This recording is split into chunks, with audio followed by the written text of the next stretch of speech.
Badass woman. So I saw that was a bad. Hold on.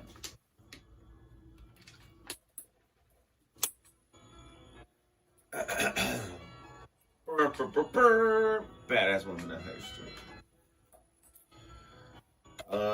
Now I saw this book at the school I work at in the library.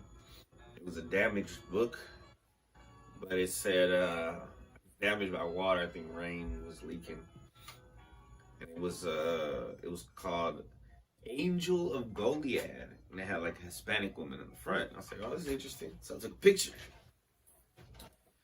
Francita Alavez, born 1816, passed about 1906. Those are both, it says circa 1816, so I guess those are guesses.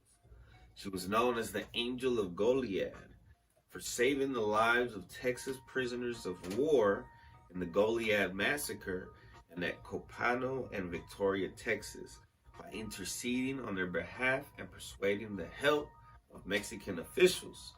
Her husband, Captain Telesforo Alavez, led the Mexicans in the Copano and Victoria region under General Jose de Urrea. Her early life. Francita's definite date and town of birth are not known. Even her real name has been referred to differently at times, such as Panchita, Francisca, Pancheta, or Franquita. And her surname as Alevesco, Alvarez, or Alavez. Texas Revolution. During the Texas Revolution, she did travel to Texas in 1836 as a companion of her husband, Captain Telesforo Alavez, who had sailed to Texas from Matamoros, Mexico, to El Copano port at Copano Bay, Texas. At El Copano, she combined her compassion for humanity with her strong-willed personality to influence important Mexican officials to treat the Texan prisoners humanely. When 80 soldiers of Major William Parsons Miller and the Nashville Battalion were captured by Urrea soldiers, she influenced the Mexican soldiers to untie the man's hands and give them something to eat. In La Bajia, or Goliad, due to the intervention of this Angel of Goliad and the courageous effort of Colonel Francisco Garay, 20 more men were held and spared as doctors, interpreters, or workers. Francita, or Franquita, entered the presidio the night before the massacre, bringing several men out with her and hiding them until after the Goliad massacre. She also made sure the 80 men from Miller's group were not executed. In Victoria, where her husband was left in charge, she saw to it that 26 Texan builders and workers there would be released and not executed.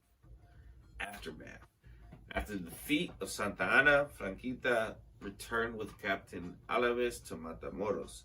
At the prison in Matamoros, she continued to support the Texians imprisoned there. When Captain Alavez left for Mexico City, Franquita went with him, but their relationship soon ended. She then left Mexico City and returned to Matamoros. While broke and down on her luck, she was befriended by Texians who knew of her humanitarian acts. The 1936 memoirs of Elena O'Shea, a King Rancher schoolteacher, claimed that Francita Alavez traveled back to Texas with her new friends, where she was employed to work on the ranch. Yo. The Angel of Goliad. Oh, can't be sad about that. And this, we come to the end